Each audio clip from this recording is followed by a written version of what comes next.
और चलिए अब सीधा रुख करते हैं जहां पर हुड्डा कर रहे हैं प्रेस कॉन्फ्रेंस। जॉब स्कैम हुआ है और जो कि मैं शुरू से कहा, हमने सभी साथियों ने असेंबली में भी उठाया कि हरियाणा में नौकरियां परचून की दुकान की तरह बिक रही है। जैसे परचून की दुकान में परचून बिकता है, हर नौकरियों के रेट लगे हुए थे। लेकिन सरकार ने सदा ये कहा कि हमारी पारदर्शी है और मेरिट पे नौकरियां लग रही हैं। अभी जो पहले हरियाणा सबॉर्डिनेट सर्विस कमीशन के वहाँ घपला पकड़ा गया और उसके चेयरमैन को सस्पेंड करना पड़ा, और अब जो इनकी मेरिट और पारदर्शिता एक सूटकेस के नोटों में बंद मिल गई, डोल की पोल खुल गई। और आज एक डिप्टी सेक्रेटरी को उन्होंने टर्मिनेट किया उसकी सर्विस से, ताकि इस पूरे स्कैम पे लीपापोती करना चाहते हैं। और ये देखो ना, उनका टर्मिनेशन ऑर्डर अगर आप पढ़ेंगे, मैं दिखाता हूं आपको,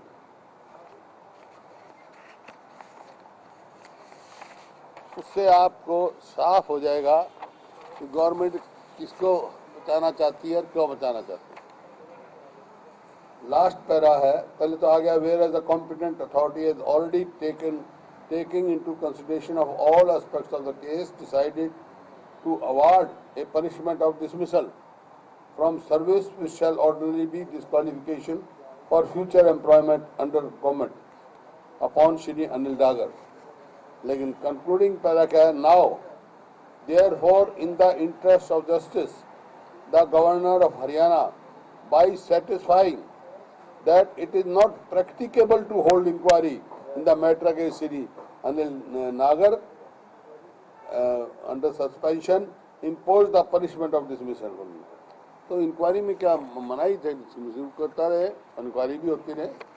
और इसी वास्ते हम कहा कि भाई जो है हाई कोर्ट के सिटिंग के जज द्वारा ये किया जाए, क्योंकि जो ये OMR शीट्स हैं जो ब्लैंक मिली गई है, जो मैंने असेंबली में भी कहा, पहले आपके प्रेस में भी कहा कि OMR शीट ब्लैंक मिलती हैं, तो वो एक अकेले डिप्टी सेक्रेटरी का काम नहीं हो सकता। वो तो एग्जामिनेशन सेंटर से लेकर और ऊपर तक के तार जुड़े मिलेंगे। एग्जामिनेशन सेंटर में अगर कोई OMR ब्लैंक छोड़ता है तो उसी टाइम जो सुपरवाइजर होता है एग्जामिनेशन का, उसको कांटा लगाना पड़ता है, ब्लैंक नहीं भेज सकता है। तो इसका मतलब ये बड़ी डीप रूटेड कॉन्स्पिरेसी है, और उसको तह तक पहुंचने के लिए हम जांच मांग रहे हैं। अब इसका डिसमिसल कर दिया, एक अनिल डागर का, एक डिप्टी सेक्रेटरी का सिलेक्शन में कोई मतलब नहीं होता है। सिलेक्शन में मेंबर, चेयरमैन और हेड इसका चेयरमैन होता है। HPSC का चेयरमैन जो है ना वो होगा, और HPSC के मेंबर होंगे। डिप्टी सेक्रेटरी तो उनका कोई उसके हाथ में अधिकार नंबर देने का नहीं है और नौकरी देने का नहीं है। तो मेरा कहने का मतलब ये है कि दुकान के सेल्समैन को तो पकड़ लिया, दुकान के मालिक का नाम भी नहीं, वो तो बैठा है, he is head of the HPSC।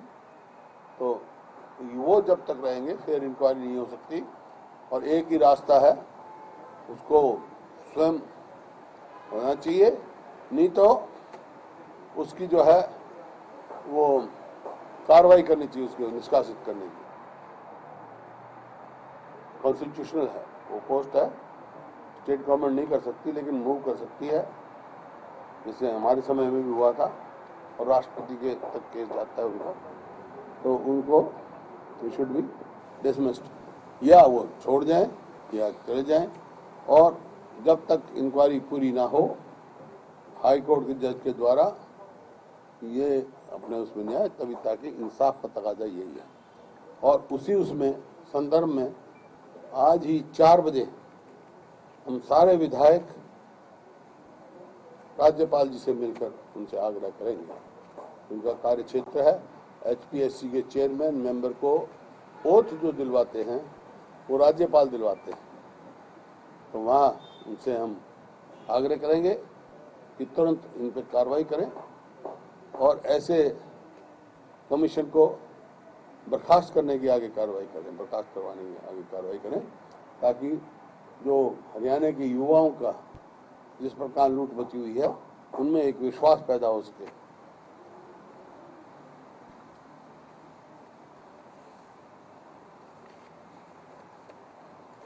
बाकी आपको मालूम है आज क्या स्थिति है।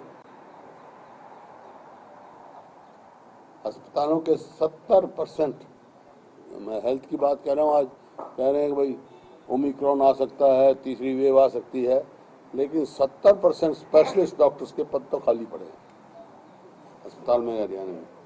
और प्रदेश के 13 जिलों में रेडियोलॉजिस्ट, 11 जिलों में बायोकेमिस्ट्री की, 10 जिलों में मेडिसिन, 9 जिलों में फार्मेसिक, 7 जिलों में चेस्ट तथा त्वचा रोग विशेषज्ञ, 6 जिलों में मनोरोग, 3 जिलों में ENT, 2 जिलों में गायनी हड्डी रोग बच्चों के डॉक्टर, 1 जिले में एनेस्थीसिया पैथोलॉजी और 1 भी सर्जन नहीं है। ये पूरे हरियाणा की तस्वीर मैंने आपको दी है। जैसे टोटल जो हमारे विशेषज्ञ हैं, स्पेशलिस्ट हैं डॉक्टर्स की, वो हमारे को जरूरत है 1978 पोस्ट, 1978 होने चाहिए, लेकिन आज हमारे पास पूरे प्रदेश में कुल 669 है, 669 1978 में से। और पहले हेल्थ डिपार्टमेंट में 10,000 पोस्ट खाली पड़ी है।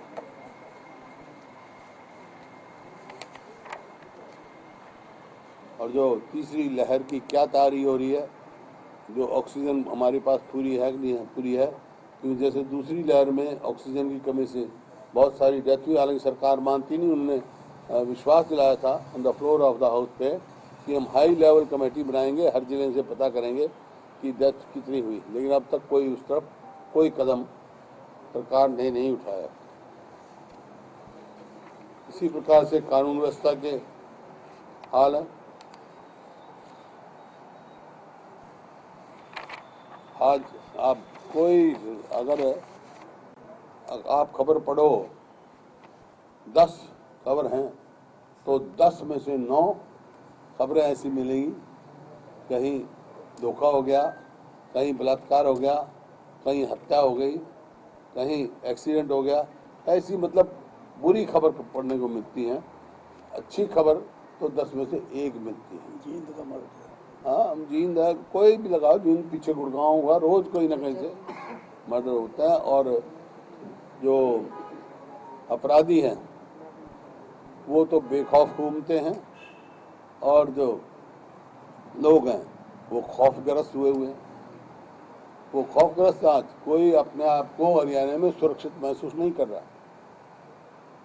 Nobody is feeling safe. और जो लेकिन अपराधी बेखौफ हैं, खुले जाते हैं। इसी प्रकार से महंगाई पर कोई इनकी रोक नहीं। आज क्या किस प्रकार से महंगाई तेजी से बढ़ रही है, गरीब आदमी का जीवन ही दुर्लभ हो गया। रसोई तो बहुत महंगी हो गई। पिछली बार मैंने आपको एक उदाहरण सुनाया था, वो बिल्कुल सही है। एक रेस्टोरेंट में आदमी जो है चला गया, 2 डोसे ऑर्डर दिया उसने, 1 डोसा खा लिया, उसके बाद दूसरा डोसा आया। बिल जब आया तो 90 रुपये का आया, 1 डोसे का तो 40 रुपये और 1 डोसे के लगा रखे 50 रुपये। वो कहना ये क्या बात है भाई, मैंने खाया है, 5 मिनट में ये हुआ है, वही साइज का पहला डोसा था, यही दूसरे का, एक का 40 दूसरे का 50। बोला जी जितने में आपने पहला खा के खत्म कर रहे हैं, दूसरे हम लेने आए, इतने में गैस की कीमत बढ़ गई, इस वास्ते उसका 50 तो इतनी तेजी से महंगाई बढ़ रही है। तो आज गरीब आदमी के लिए और मध्यवर्गीय लोगों के लिए बहुत मुश्किल काम हो रहा है। कानून व्यवस्था बता दी, और जो इस प्रकार से गरीब आदमी की है, और बेरोजगारी तो आपको मालूम ही है, बेरोजगारी में तो आज हरियाणा नंबर 1 है। मेरे को बार बार कहने की जरूरत नहीं, इसमें कोई दो राय नहीं, कि माने ना माने। चाहे आप नीति आयोग से ले लें कि किस तरीके से बढ़ती है, CMI से तो आई गई है कि वो नंबर 1 है, क्योंकि अब रोजगार मतलब जो प्राइवेट फैक्ट्रियाँ वो भी पलायन कर रही हैं, और सरकारी नौकरी दे नहीं रहे, जो दे रहे हैं उसमें खरीद फरोख्त से दे रहे हैं। काम लगी हुई है। अकेले शिक्षा विभाग में 40,000 पोस्ट खाली हैं आज, 40,000 in each one department only. इसी प्रकार से हर डिपार्टमेंट का ये हुआ है। कॉन्ट्रैक्ट की वो थी, उसमें भी एक अलग से बना दिया। एक और भ्रष्टाचार का अड्डा बन गया, जिस तरह HPSC में पकड़े गया वहाँ पकड़े जाएंगे। तो मतलब वहाँ जो है, जो बेचारे कॉन्ट्रैक्ट गरीब आदमी है, ऐसी शिकायतें मेरे को मिलती हैं। पहले ठेके की तो चल ही रही थी, अब इसमें दूसरी हिसाब से होगा। ठेके में तो ये था 3 महीने का कॉन्ट्रैक्ट देते थे, 2 महीने की तनख्वाह देते थे, 1 महीने को खाते थे। इतना इस बार का करप्शन था। तो ये इन्होंने चला है। एक जो है, जो वायदा किया था इन्हें, ऑटोनॉमी ऑफ यूनिवर्सिटी कि हम टच नहीं करेंगे। अब उनकी सिलेक्शन और एग्जामिनेशन भी मतलब HPSC को और सबऑर्डिनेट सर्विस कमीशन को देने की वो कर रहे हैं। तो वो तो तुरंत इनको वापस लेना चाहिए। इस प्रकार से जो है आपके सामने है, ये सारे मुद्दे हैं, और बहुत सारे मुद्दे हैं। आज हमारे CLP की मीटिंग हुई थी, उसमें बहुत सारे एडजॉर्नमेंट मोशन हमने तैयार किए हैं, कॉल अटेंशन किए हैं इन मुद्दों पर। हाँ, नंबरदार का है, जैसे नंबरदार की प्रथा हटाने की तैयारी हो रही है।